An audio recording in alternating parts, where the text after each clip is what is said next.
The topic tonight is the mind-body connection. So it seems appropriate to look at the relationship of the mind and the body, in particular how it relates to meditation practice. And particularly coming from the point of view of, I think a certain amount of the time, a certain amount of people are looking at the meditation practice as kind of what we would call neck up, working with the mind in terms of the thoughts, and people would like to pacify their thoughts or have a clear mind or an open mind or a peaceful mind. And sort of the notion is the body is kind of there ready for us to re-inhabit after we kind of get our mind together. So I wanted to present a slightly different view of the practice itself, and as it applies to working with mind, body, and a third component, which is sometimes called speech, or it's connected with the emotional aspect of life. So I'm going to present a kind of classical Buddhist portrait of the full range of who we are.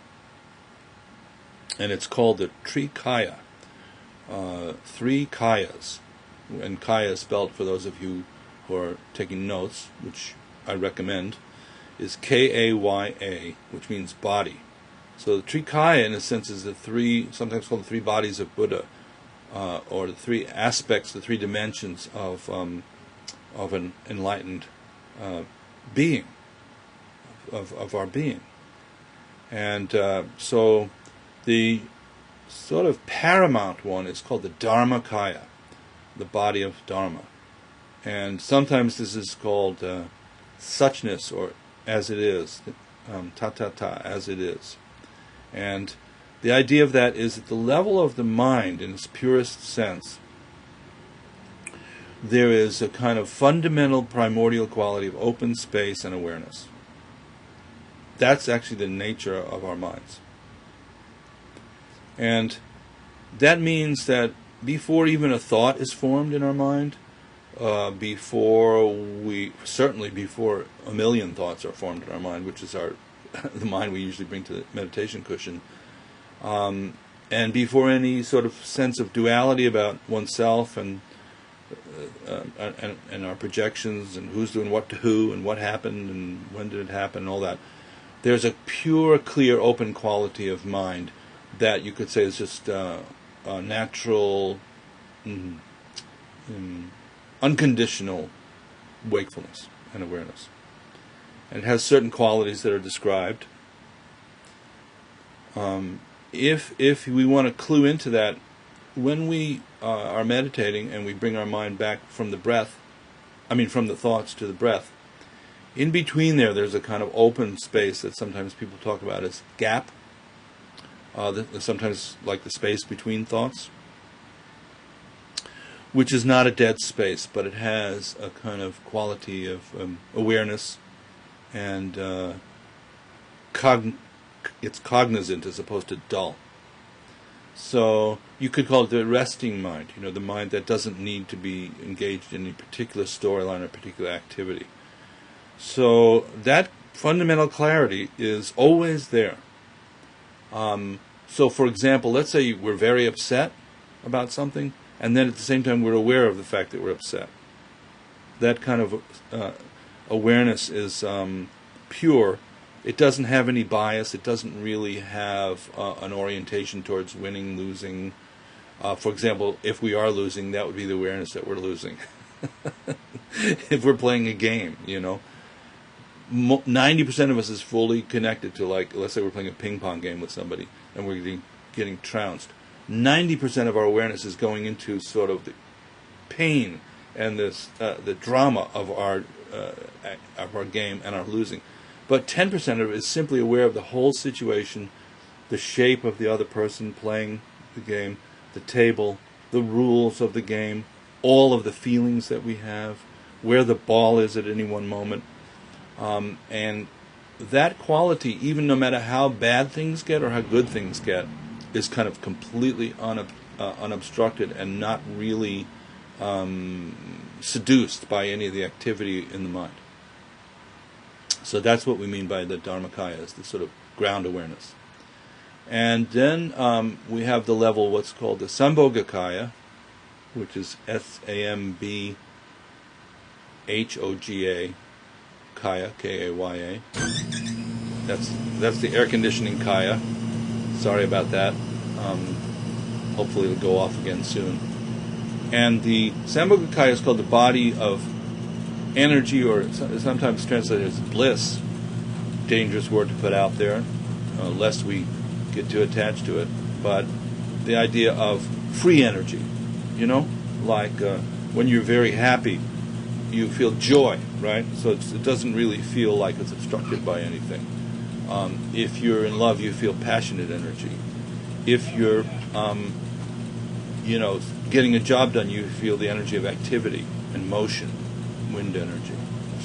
So all of those qualities are at the level of energy, exchange, communication, speech, breath, prana, movement, and how our mind connects with the world is through that medium, right? So, for example, if we feel attraction, right, we like somebody, there's an energy field there, and we kind of engage that. Now, how we engage that could be very much pure and open and simple, or it could be heavily weighted down by sort of karmic habits and propensities that we've developed, fear, based on fear, confusion, anxiety, all the rest of it. But it's natural energy, the natural aspect of communication. And then the third kaya is the nirmana kaya, in the Sanskrit, nirmana, Nirmana, kaya, which is the body of kaya, the body of embodiment. So it's actually the physical form. At its most,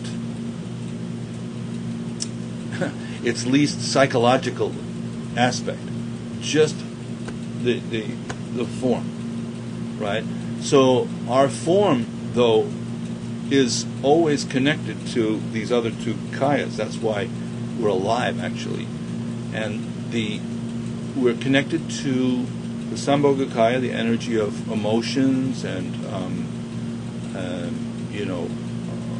reactions, responses, communication, and even we're connected to the sort of level of mind, which is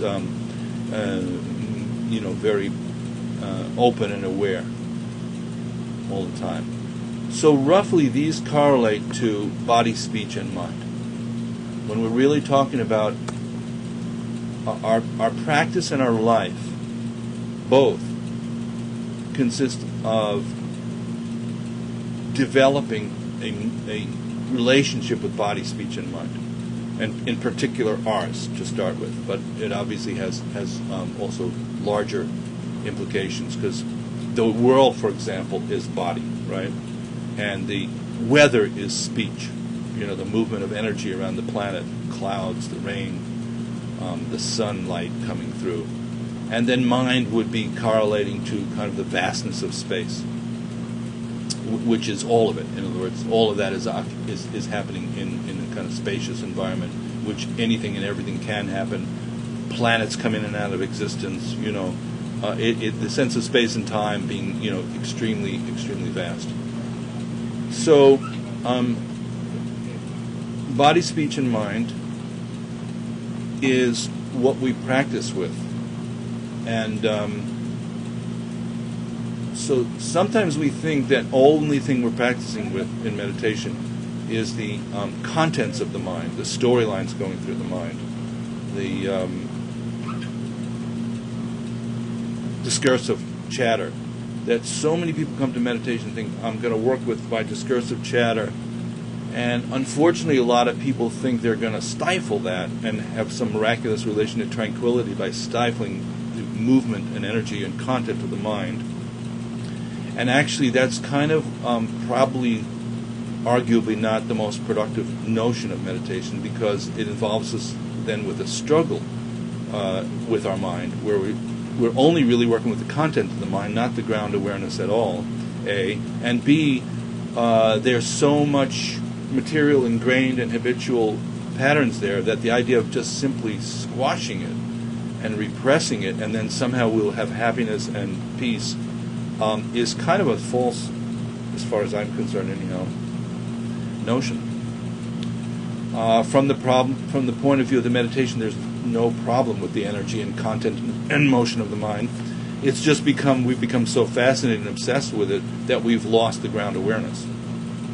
We've lost our connection with it, and we've lost our connection with energy, and we've lost our connection with our body.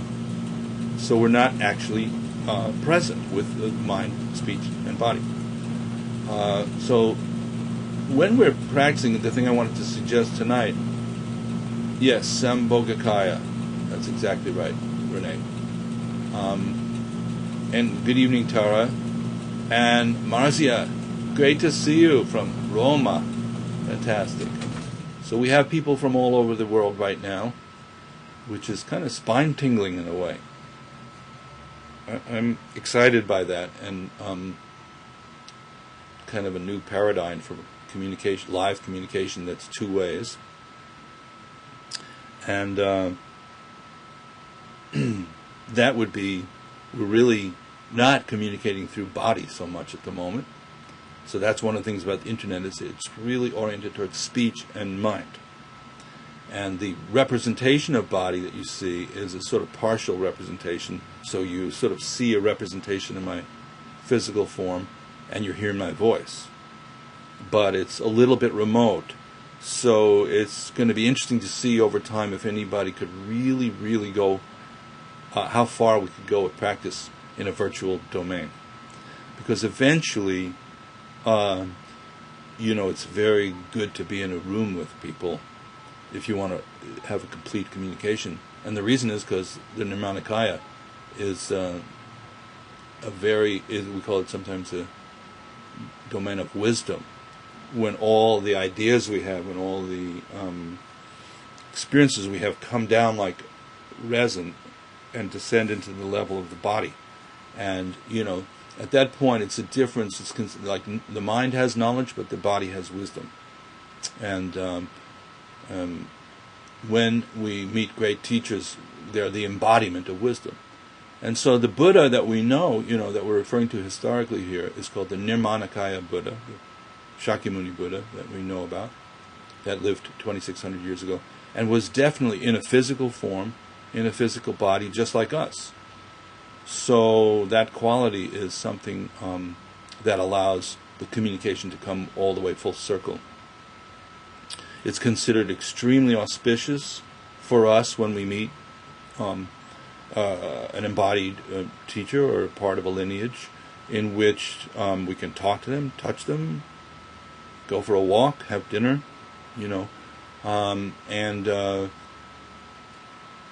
but the level of speech and communication is fairly well represented here. And it's interesting in terms of really getting the idea across and sharing our thoughts and feelings about practice, which has happened quite a bit here. So that's also good.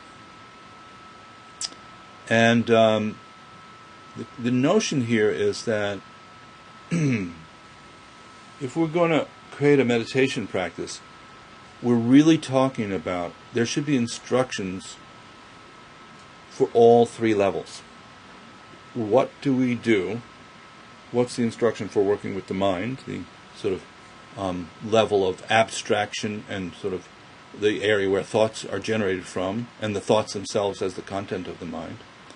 What is the quality of energy that we experience, which is something maybe people don't talk about too much, and maybe think that there's only supposed to be one texture, which is peaceful and accommodating and kind of,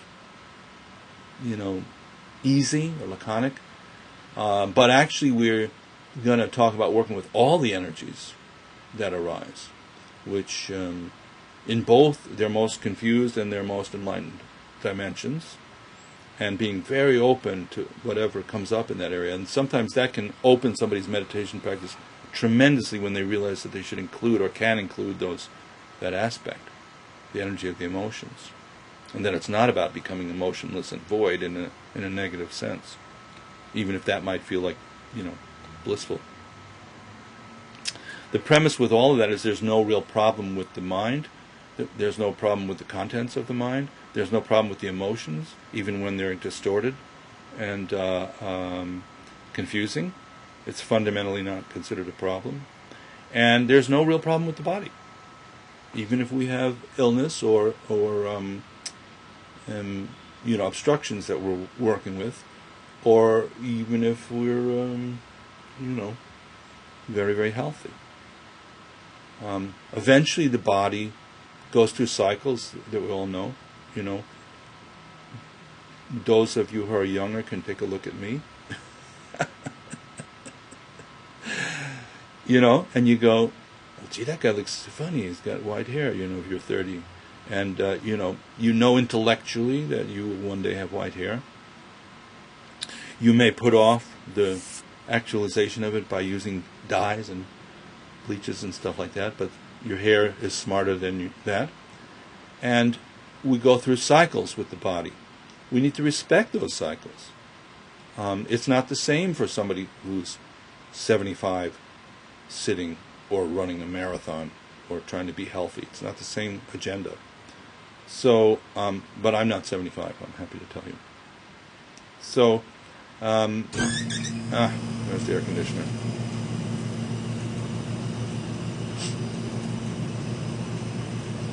So, body, speech, and mind. What's the instruction? And this is another thing that's sort of become very obvious lately, is that what instructions have all of you had about how to meditate? How do we meditate? What do you do? And my experience has been not to be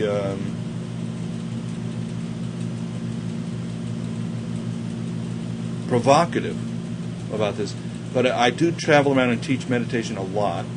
And a big part of my experience is that people haven't had much instruction, or if they have, it hasn't been terribly precise in this area of what to do with the body, speech, and mind. And sometimes, therefore, we chase after certain, we have a vague sense of it, we chase after a target and kind of get frustrated and, maybe drop out of the whole thing. So there's a tremendous advertisement or advocacy of clear meditation instructions, which I'm hoping to be able to pass through, because I feel like I did receive those.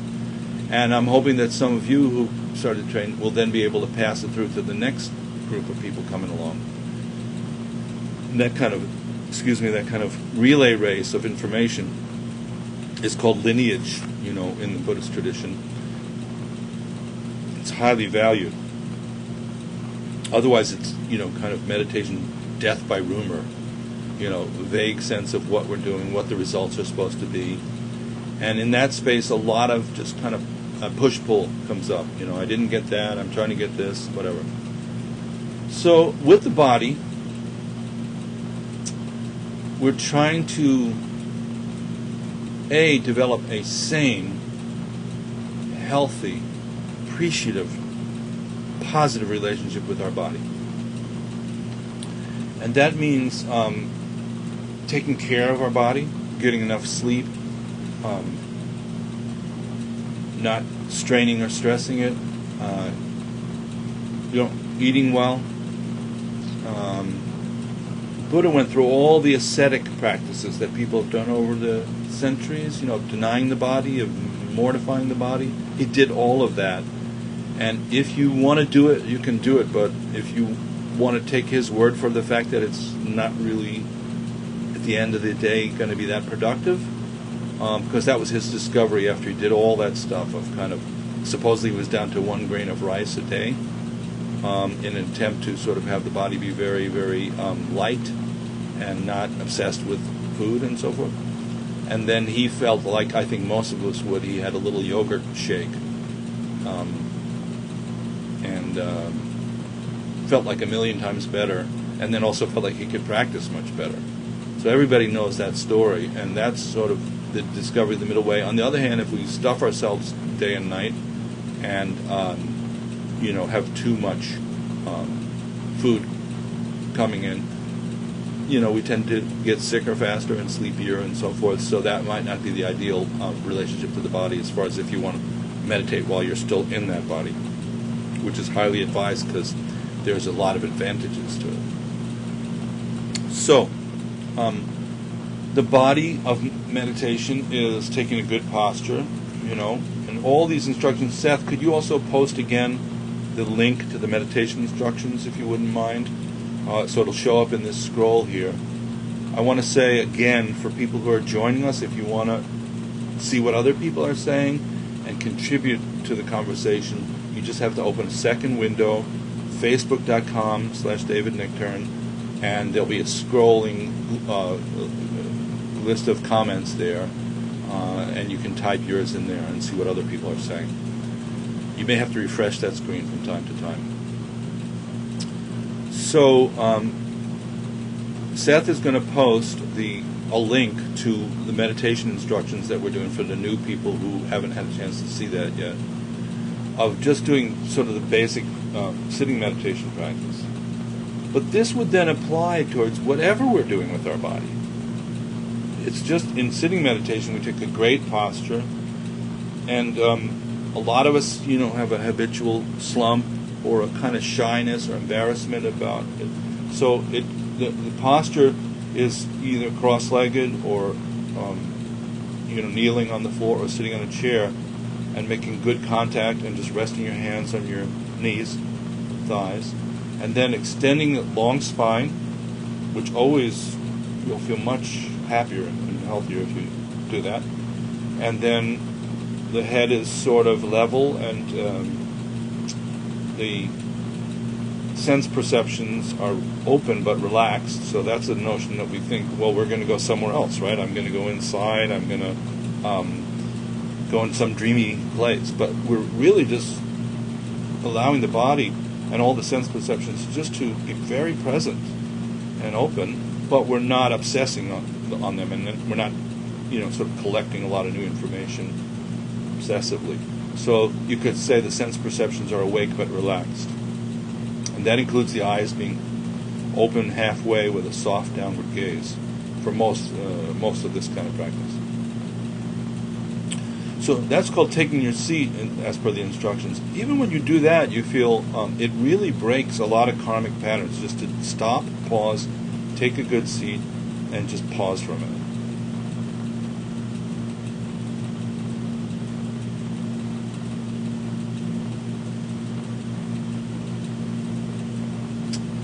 So then, having done that, and we'll take this into post-meditation afterwards, having done that, we've created our relationship with our body, which is stable, healthy for the body, actually it is. The prana and energy can flow freely, and in which we can be awake but relaxed. So lying down is not a good body posture for meditation, and running around is usually not. Lying down is going to tend to put us to sleep, and running around is really heavily engaged in activity, and a lot of thoughts come up, and we miss the opportunity then to work with our breath and our mind in a more deliberate way. So then, in the second stage of this practice, which is, as you'll see from, I'll see if Seth posted this yet, is the second stage of the practice is beginning to work actually with the energy of the mind, which is, thank you, Seth, I see that you posted that. The energy of the mind, and if any of you haven't looked at that yet, please go ahead and just afterwards you can just click on that link. And even if you have looked at it, it's worth reading again. A lot of care and thought went into making that as clear as possible. Hi Neely, nice to see you again. Seth Wolf is here also, and Neil Roberts. Okay, Neil, I see your question. So maybe we'll get to, we'll see. Maybe we'll get to that if we can. Your question. So the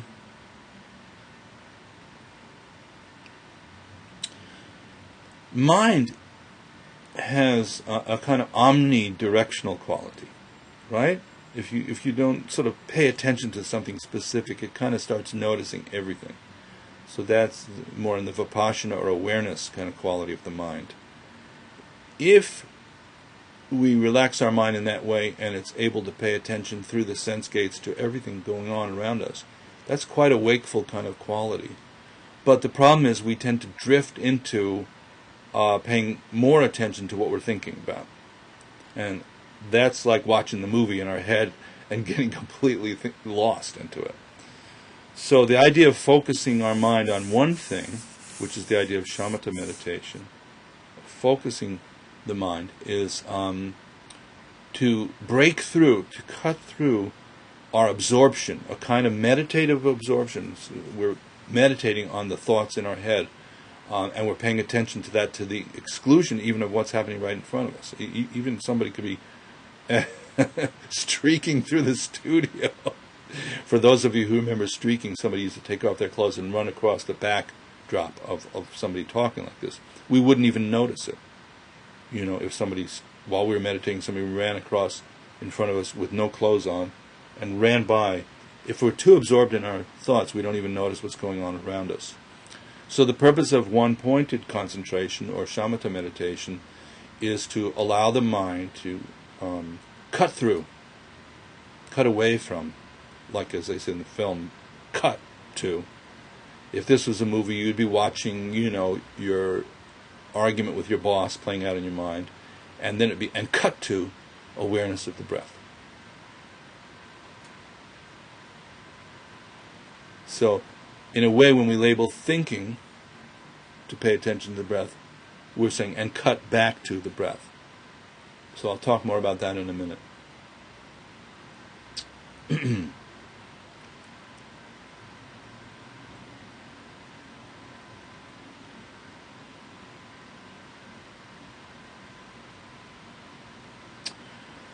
By giving our mind an object in the shamatha meditation, our mind is vast, and it could be either obsessed with our thoughts and kind of drinking at the bar of kind of discursive thought and having another one, or it can be really, really operating through the sense gates and kind of sort of naturally sort of being aware of what's around us, or it can be resting in its own nature without any sort of need to focus on or clarify an object, but it's just simply awake and conscious and cognizant. So of course that's not separate from noticing, since we're in a physical form and we have sense perceptions. It would be the exact same as noticing what's going on. You wouldn't be able to tell the difference. So the aspect of paying attention to the mind is really, you could say, the mind aspect. What we're really doing, and we've said this before, is synchronizing the activity or energy of the mind with the body. The body is breathing. And the mind comes together with that, one breath at a time. So therefore we have the notion of mindfulness as being exactly synchronizing the mind and body together with whatever you're doing. That's where your awareness is. If you're at the kitchen sink washing the dishes and you're practicing mindfulness, then your mind and your body are in sync. In the sink.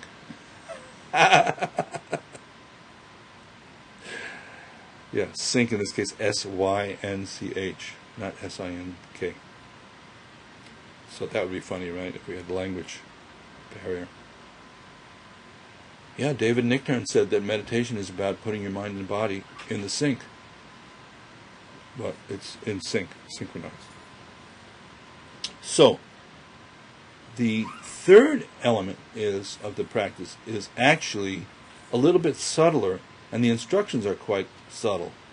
And this is, I think, where many people, might get stuck or caught up, is what happens is, in that sort of exercise in awareness, things arise in our mind and body. Feelings arise in the body. Maybe your knee hurts, or you have an itch, or your back, you feel your back, or maybe you have a positive feeling in your body, kind of energetically positive feeling, kind of rush of energy or strength or stability. Right? Those experiences come and go. What also comes and goes is the activity, the content of the mind is just like a projection screen. And the mind is the part that's projecting that onto the kind of background. And then we're looking at that, and kind of our awareness gets caught up completely in what the mind is projecting. So that's where most of our meditation action, as an active meditator, that's where most of the action is the mind is watching the projections, and occasionally that falls away, and we notice that we remember to label thinking, and then we return our awareness to the breath. That's what we're doing. That's all we're doing. So all these other instructions I've heard people make up of trying to extend the space between thoughts, or achieve a thoughtless mind, a clear mind, I'm positive that they will just lead us into a kind of impossible exercise, frustration, and a dropout. The field of ex-meditators is littered with people who tried to achieve a quiet mind through, you could say, through force of will. So the instruction is just much simpler than that. Simply note it, take a good seat, respect your body, begin to pay attention to the breath going in and out of your body, either at the nose or at the stomach, feeling of rising and falling, or just following the flow throughout. And then we see what comes up. That, in a way, is it. You see what comes up, and when you notice it coming up, when the awareness becomes kind of aware of the projector and the projection being in play, as opposed to just completely absorbed with the storyline, you notice it. You go. You have a moment, really, actually, then of kind of unconditioned awareness. Because what else could notice that? And in that awareness, we recognize the thoughts and the projections and label them as such, just to create a contrast, thinking. And we come back to the feeling of the breath. And we do that over and over again with a very light touch. We should lighten up about this. It's not like heavy lifting. It's not, building a house with your bare hands and moving bricks around and your knuckles are bleeding. It should be a little bit more peaceful than that in the attitude. But of course it's strenuous in a certain way, because we're going against the habit of our mind, which is just to be obsessed with our projections. Our mind is so used to that it's forgotten that it actually has this quality of present awareness. It's been covered over. So when we come back to the breath, you could say, well, what do you do now? What's the point of that? There's no point to that. And the point of having no point to that is so that we can have some time and space where we actually recognize the ground awareness and relax without any particular agenda at all. And that's where the peace element comes in, or the peace, as we say in sort of modern jargon. Because we're not struggling anymore, we're not forcing any kind of shackles of peace around our active mind. We're simply allowing recognition of the process to occur and allowing ourselves to return to a much simpler relationship to our awareness. So that's the mind and the body. Between those two is the energy body, the Sambhogakaya. And what happens is you can recognize that element in a couple of different ways. One is the projections that we have, the storylines, don't seem to just be little flat, monotone narratives. They seem to have intense colors to them. If in that space, that open space of mind, a projection arises which is like, I'm starving. I mean, this talk is fine and whatever, and Dharma is fine, but what I really need is to have some hummus and dip, and we start to crave that. The craving itself will have a texture to it, a feeling tone, which actually has a physicality to it and has a kind of almost color or flavor of mind energy. It's like, if you could draw it, could you draw it? Could you take a cartoon and go, I need. So that's not just saying, I need hummus. That's saying, I need some hummus. It's like there's energy there. So this is where our experience of the energies of the world is often very contoured to our sort of, you could say, narrow ego band, self-imaging, ego-centered kind of way of working with energy, which is basically like, I'm furious at this person because they dissed me. Well, then you're not really seeing the whole play of that energy. You don't even really feel the energy accurately. But you're all like this, and, it has a storyline mixed with it, and we're totally absorbed with that. That's the mind that we bring to the meditation cushion. It's just like that. It moves between storylines that are a little more abstract and kind of blah, blah, blah, blah, and then these powerful feelings of the energy associated with them. And rather than feeling the energy in a pure way, it's totally locked in with the storyline. So we don't even really know what it feels like to get angry. We're so obsessed with the content of the anger that the pure energy of anger is, and we just had this workshop in Wilmington, is actually has a tremendous relation to the clarifying. And the pure energy of craving has a lot to do with the energy of fulfillment, richness.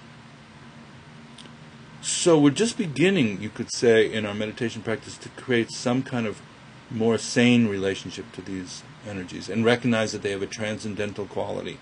They're not only there to service our kind of egocentric storyline, and they're natural too. So we don't want to throw them out. We want to just kind of change our relationship to them. And that's the transformative aspect. So that aspect, the Sambhogakaya, becomes a very important element of how we work with our meditation. We have to work with our emotions and our energies. You can't find somebody who's enlightened who gets angry and doesn't know why. A friend of mine just told me a funny story about these monks that they knew in Japan who were having the hardest time with this thing. And she's saying, isn't that the first noble truth, that the truth of suffering? It was such a cute story. And they were going, oh no, that's, if you want to understand the Four Noble Truths, that's really complicated. But to understand the truth of suffering, all you have to do is to have one moment of feeling out of whack, out of sync with your emotions. Like you want to get rid of something. You feel so bad and you want to get rid of it. Or you feel so desperate you have to have it. Or you feel so proud that you can't even, you're deaf, dumb, and blind. To find the space in which these emotions have more intelligence to them than that is part of the practice. So at this point, the idea is that we are opening in our meditation, right on the cushion, open to the body, open to the quality of the mind and everything that's in the mind, and just the pure quality of thought and non-thought, and open to the energies of your experience. Without trying to clamp anything down, we're really trying to cultivate a space in which we become very aware of all of that, without any judgment or manipulation at all. At all.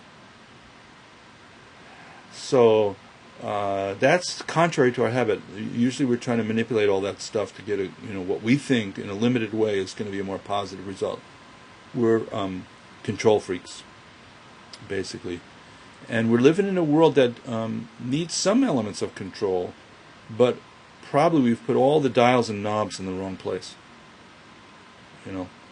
We need some element of control, opening our awareness, opening our hearts, opening our speech, opening our minds, and the irony of the Buddhist teachings is you can open them fully, and that's the best possible situation. Contrary to when we're afraid, we think we better not do that. So unbiased or unconditional awareness is where the ship is heading to. And unlimited friendliness, compassion, insight, clarity, these are the qualities we already have, that we're trying to open those qualities and remove a limited sense of what we can do with all that.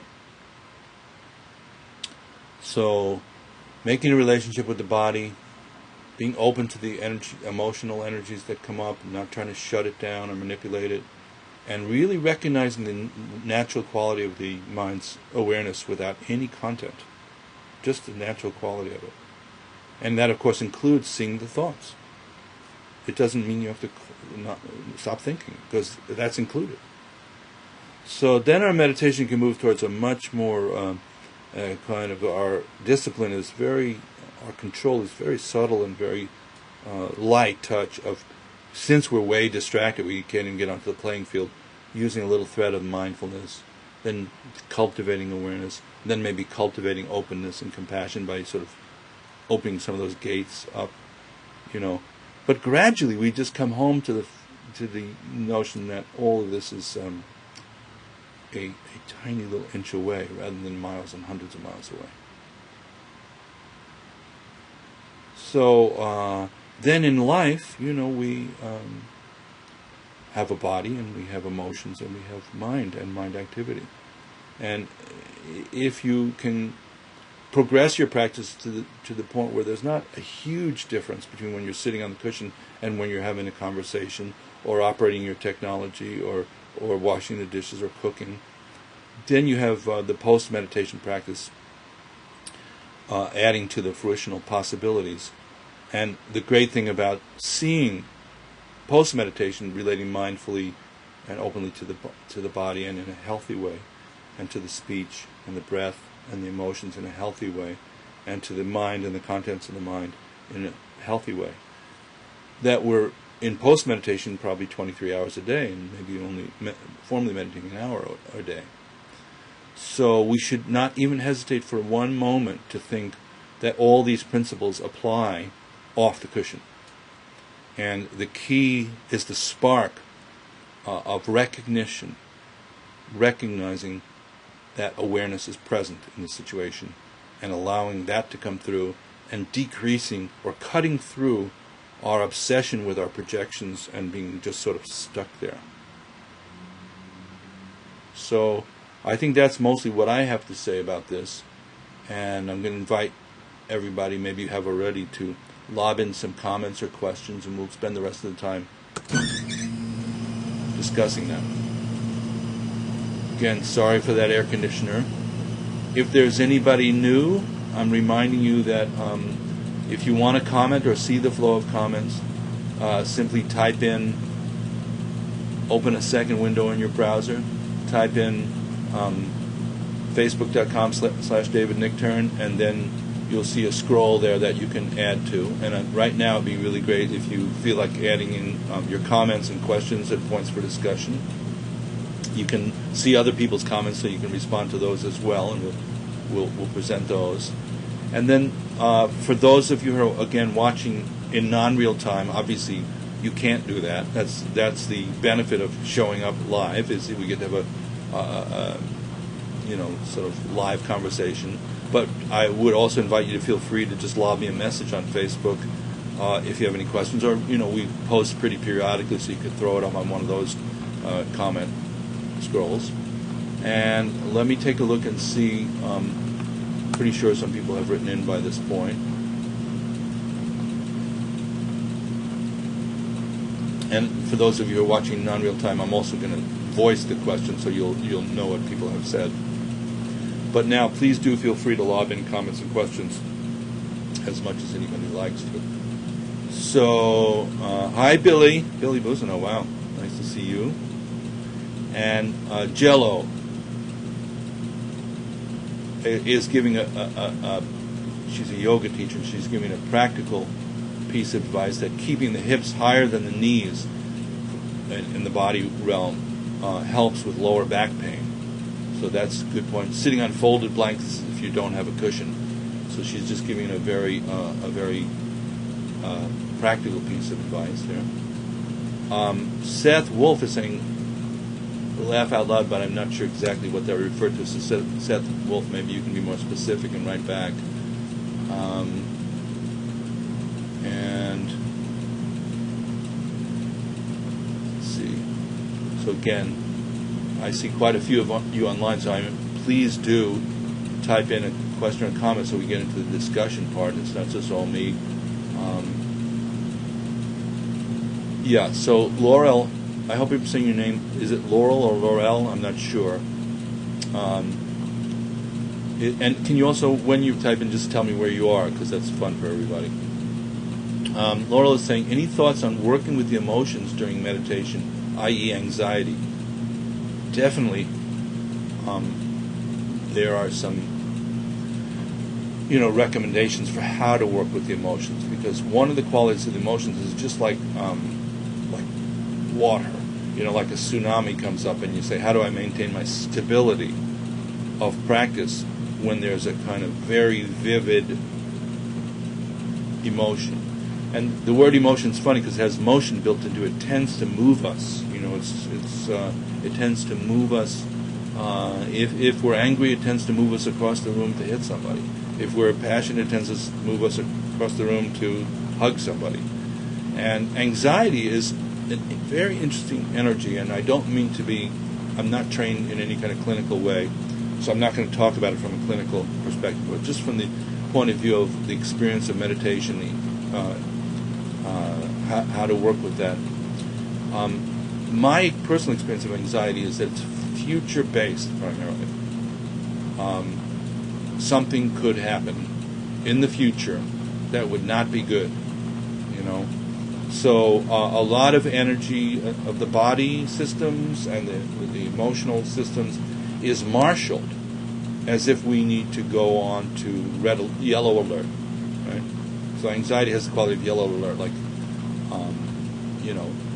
something's coming, it might be dangerous, it might be upsetting, and we don't know exactly what to do, so there's a kind of free floating energy to that.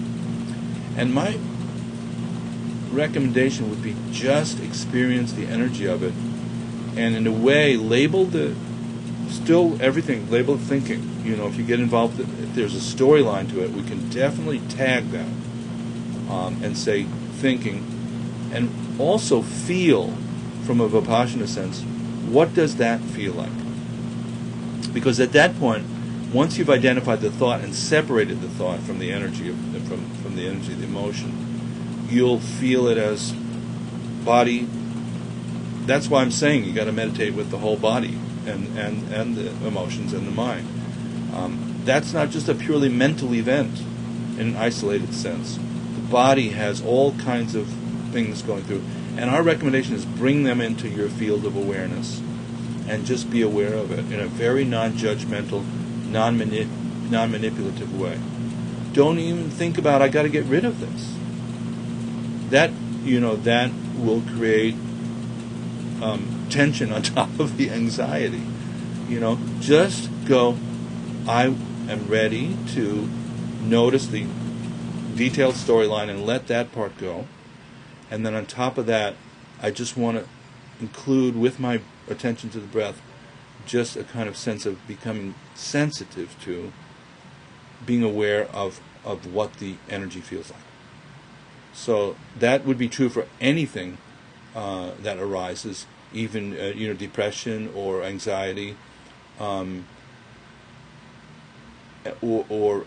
longing, or sadness, or joy. We're just not trying to not feel it. We're trying to feel it vividly, without characterizing it and without extending the storyline further. So it becomes the object of awareness. And also that requires a big leap of faith in one's basic goodness, that it's workable. So, when Trungpa Rinpoche first came to the West, his seal is A and Vam, those two syllables together. And he translated as the proclamation of truth is fearless. And the sort of translating one notch further is that everything that arises is workable. So we might need to have some basic confidence and support for that view that you can work with it. And then, as I say, I'm not discussing this as a clinician or anybody who's working with somebody with severe anxiety to the point where what I'm saying is just too hard to wrap your mind around. That if you have that level of anxiety, probably is a good idea to work with a more clinical setting. But I believe, for most of us, it's garden variety. It's like anxiety is like there's a garter snake and you're seeing like a boa constrictor. There's a projection onto what's going to happen that's purely habitual, purely karmic. It's not intrinsic. There's no part of the mind that can hold that kind of thing permanently.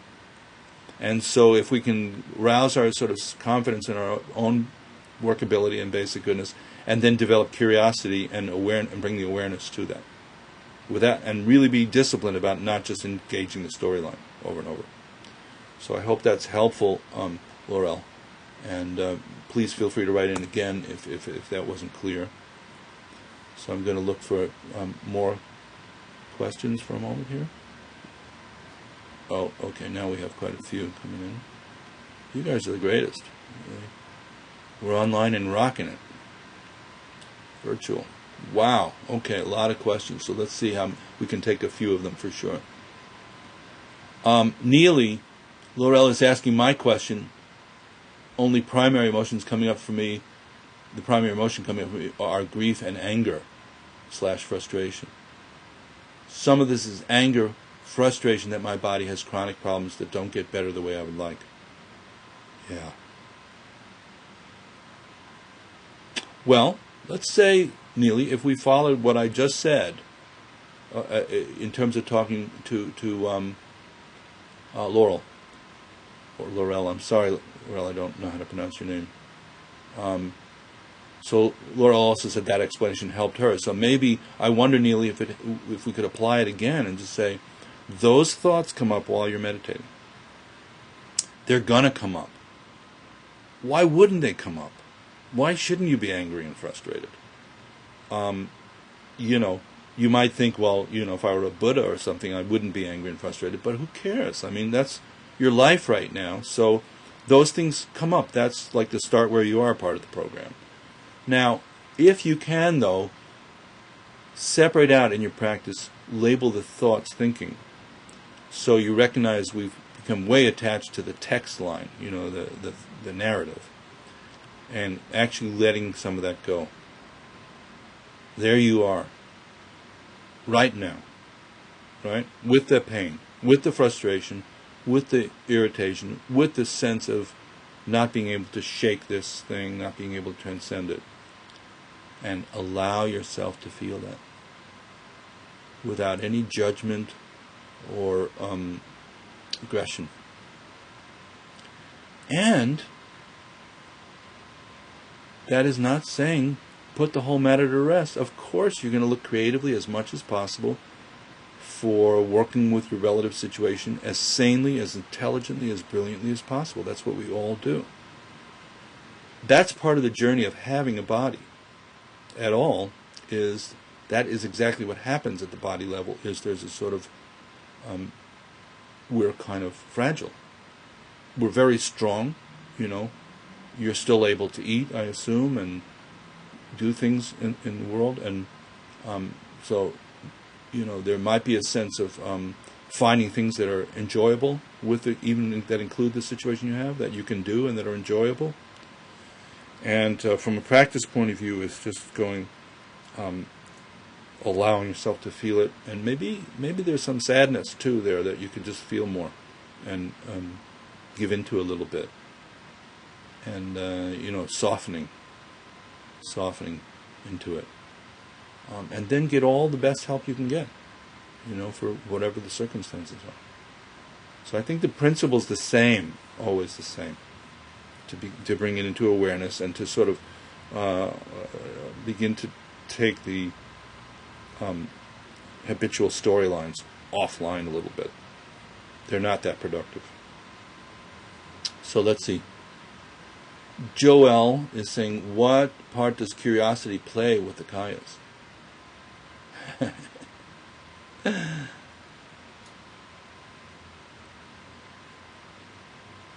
Yeah. Well, curiosity is such a great thing because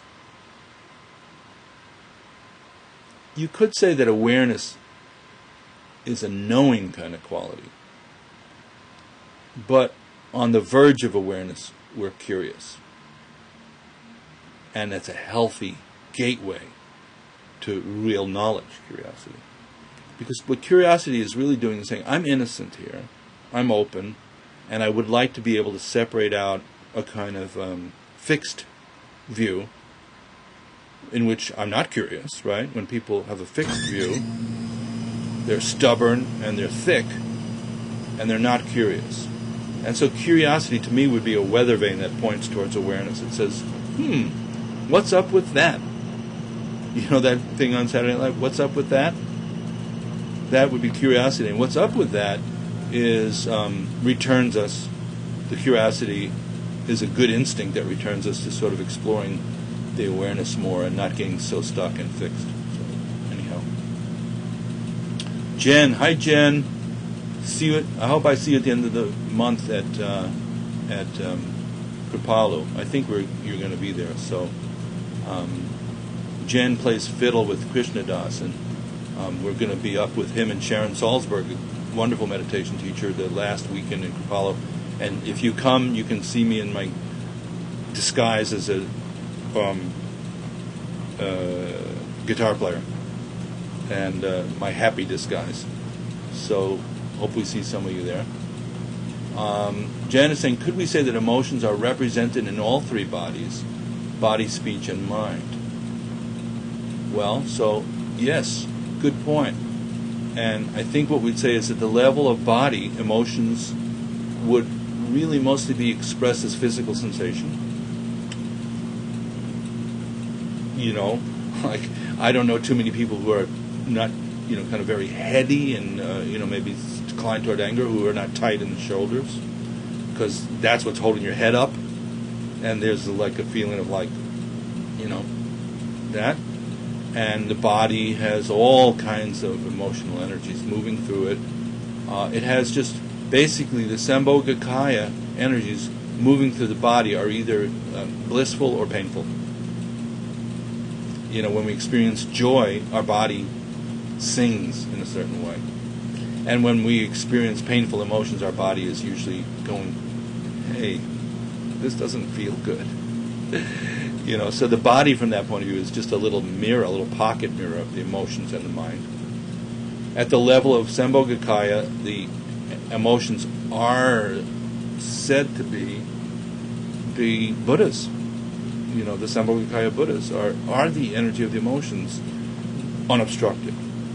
So if that energy is freely moving in our sort of, we call it energy body, we have, again, a kind of, if it's moving freely, we have a sort of happiness quality.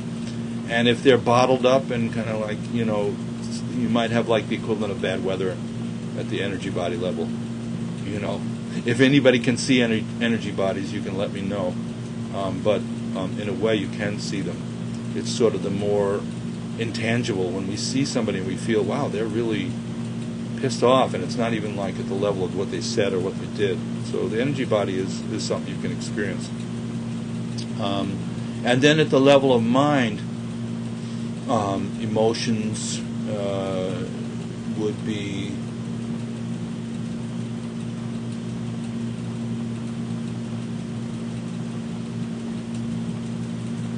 we would see them as part of a huge mandala, kind of almost in map or overview of the whole thing. But you could say at the pure Dharmakaya level, there's not really any need for them. And then they go, oh, okay, I'm going to come down and dance and play. And then they either play nice or they don't play nice. And at the body level, all the karmas, accumulate. Our body is just karma factory. Karma residue. So the mind is tricky, and the kayas, by the way, the three of them are said to be inseparable. So it's not like we can shave off. A lot of people's notion of enlightenment is we can just shave off the Dharmakaya and jettison the body, jettison the emotions, and sort of be some kind of cosmic event somewhere. But all three are cross-pollinating all the time, like yin and yang. They're integral, interwoven. And so the fourth kaya is called the Svabhavaka kaya, which I can't spell, so don't ask me to, which is the union of the other three. So that's the fourth one. So, yeah, that's a good one, Jen. It's the interconnection, I would say, is what you're really looking at there. Mary. Hi, Mary, from Southern Ohio. Your instructions really help to clear up the how to meditate. Like I'm not doing it wrong. Your time and kindness is appreciated. Thank you. Well, thank you for saying that. It's this last weekend I was teaching in Wilmington with students who've been coming around for a while now. This tremendous feeling of, like, as people sort of start to practice more seriously and come along with it, of being able to, sort of, you could say, continue the conversation and take it, further. And I'm right now personally really appreciating that. So when people are telling me they're practicing and this is helpful, and that's like, basically music to my ears. So thank you, Mary, for saying that. Let's see. I'm going to take one more shot at this, and then we're kind of running out of time. While I'm loading the questions, if any of you are in or near the Washington, D.C. area, this weekend, Cindy, my wife, who's one of the great yoga teachers, as most of you know, and I are doing a Yoga Body Buddha Mind workshop in D.C. And if you go to either the omyoga.com website or the davidnickturn.com or the Facebook page, you'll see how to get there. So if you're in that area, golly, you can come for one or three of the sections of the workshop. You can just come for 3 hours, and you got to tell me you're a virtual friend and that you're now want to communicate in the Nirmanakaya, in the embodiment level, in full, all 5 sense perceptions connecting, and I'll be happy to see you there. So hopefully some of you will show up and come by. And I have time, maybe we're going a little over this week, so I don't want to bore the heck out of everybody. Wow, okay, a whole bunch of questions. So,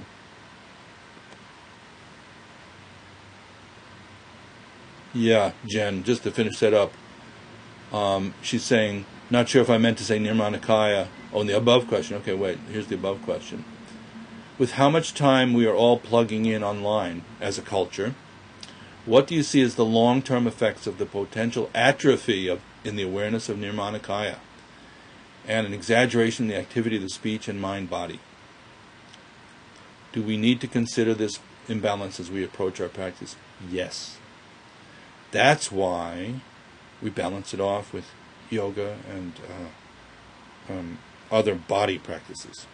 So I recommend anybody who's doing meditation practice and gets seriously into it also takes on a mind-body practice like Tai Chi or martial arts or sports or running, swimming or yoga, and really brings the principles that we're talking to bear within that discipline. I think we have to compensate. So I agree with you. So Seth Wolf is asking, is Shamatha a primer to eventually do the wisdom work of the Abhidharma, which is more of an intellectual study for those of you who don't know what that is, to understanding the deeper karma? Yes. So in other words, Shamatha is a primer to everything, and we call it the foundation practice because all it is simply learning how to focus and bring awareness together. And as some of my friends have pointed out, you could use it to build, a nuclear weapon. It has no bias, Shamatha, towards insight, towards compassion, any of those things. So, of course, though, without the foundation of mindfulness, it's very hard then to stabilize the mind enough to really do any kind of good investigation, which is what Abhidharma is. It means the pattern of the dharmas, or investigating how things arise, how they abide, and how they dissolve. And particularly in the abiding sense of really understanding the quality and the diversity of the thinking mind and how that works. So, yes, Shamatha would be a prelude to studying Abhidharma and codependent origination and the skandhas and the nidanas and all that kind of stuff. And it would be a good prelude to doing compassion practice too. So, Seth, let's not forget about that part. Straight up old Maitri, Metta, Lojong, Tonglen, developing our hearts and our sense of opening our clever minds to the raw joys and sorrows of our friends and neighbors. But good question, Seth. Shamatha is the ground practice. Not and this is something I've been talking about a lot lately. It's not the final frontier, in terms of Buddhism. It's presented in the West sometimes as Buddhism is mindfulness, and that is part of it. But mindfulness is more generic than Buddhism, which goes further than that in terms of really investigating the quality of what's real, what's not real. So mindfulness is not the whole picture, but it sure is important ground. Now, Neely is saying, "Heh," which I'm assuming is a laugh. Actually, I'm not still able to eat. I have a G tube. Oh my dear.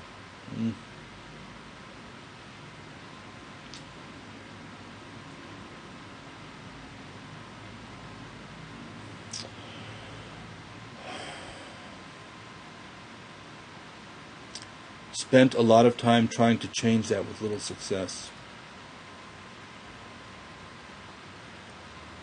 Well, Neely, I'm sorry to hear that, and hope you don't have too much physical suffering along with that, pain, and that it's manageable and workable. And it's very difficult once there's a lot of discomfort and a lot of frustration at that physical level to keep your practice clear. And I think if you can do some Maitri meditation, loving kindness meditation, which is also, you can get the instructions from here, for yourself. And have people around you, it's very important, have people around you who just simply get who you are at the core, at the very foundation of it all, and in an atmosphere of affection and affection for yourself and acceptance of what's happening.